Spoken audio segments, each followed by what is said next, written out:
Hello. Today I want to deliver a very important message, a reminder to my people about our people, our past, our present, and our future. Malcolm, Martin, Medgar, and the Messiah Mandate. This is something I pondered upon in my thoughts and in meditation. One thing I discovered was this connection between power, the image of power, and where that power actually lies. Who is the true Messiah?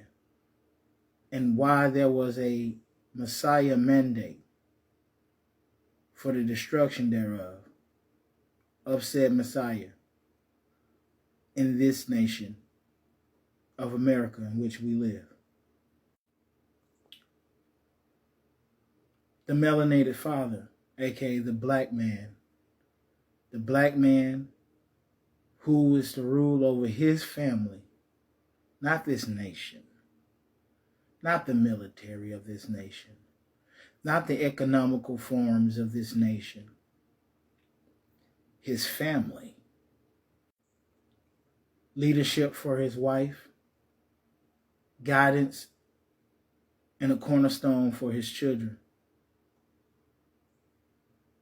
to rely upon in all of their ways and in their growing and in their future endeavors. Taking on his mindset, his essence, his strength will cause them to look like him, a reflection of the true glory of God.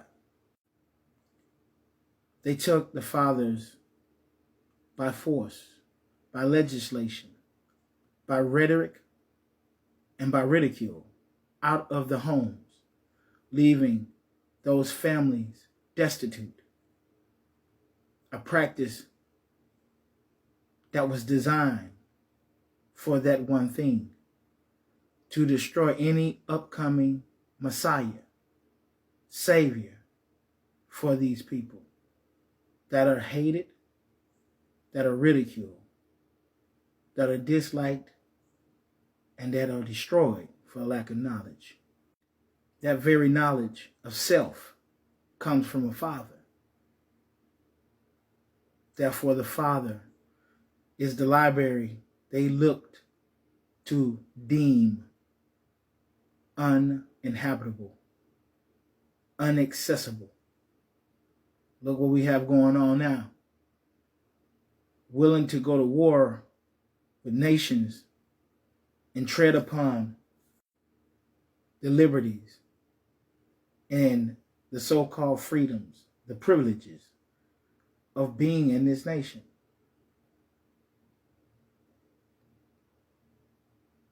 All in the name of restricting your access to knowledge, which is not deemed respected or even American enough for you to consume without their monitoring.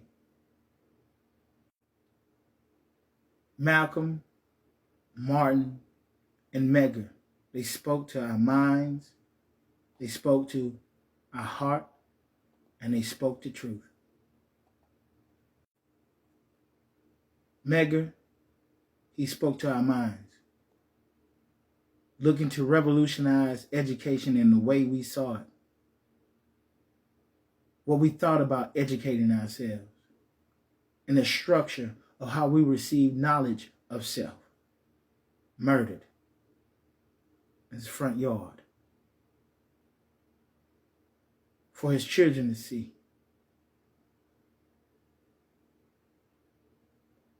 To send a clear sign to them that their teacher was taken from them, that their Messiah was taken from them. and never to raise up in hopes that what he taught them could liberate them. Martin, he spoke to our hearts. We must first feel that we are important. Not just only equal, but we belong.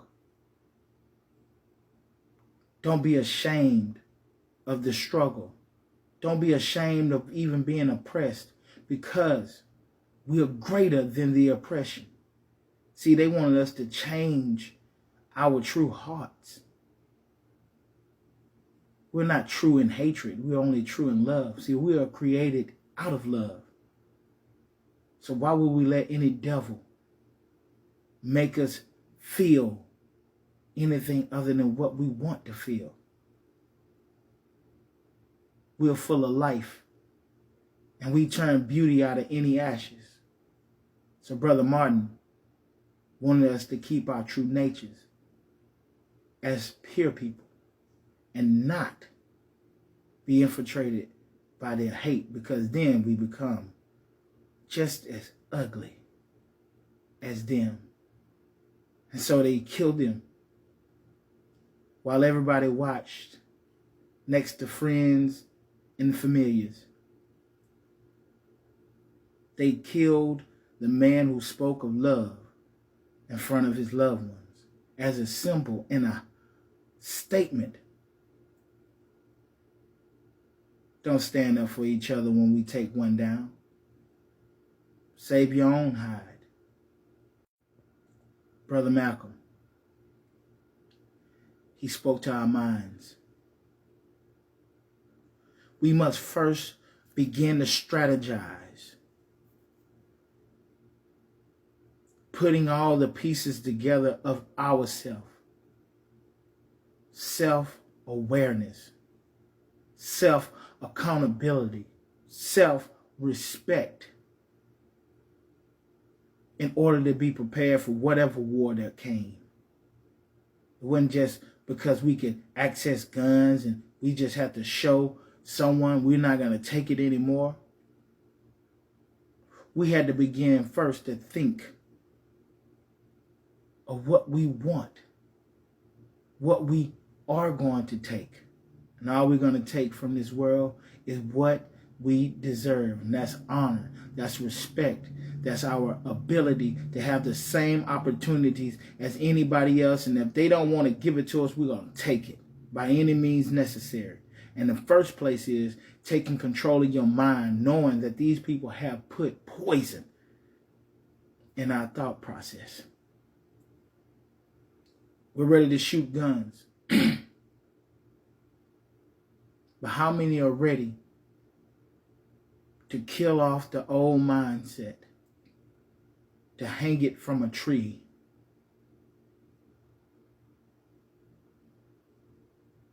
and allow that same tree to give birth to fruits that we deem familiar?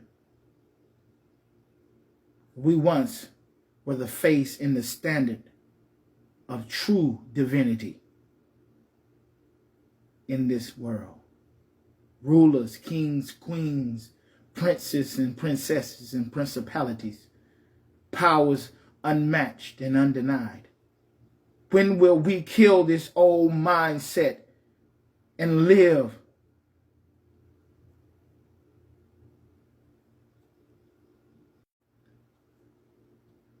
for all the men that worked hard and broke their bodies, broke their minds and their spirits to see their family go ahead and go on, for their children to have food on the table and clothes on their backs, for their wives to feel protected and secure?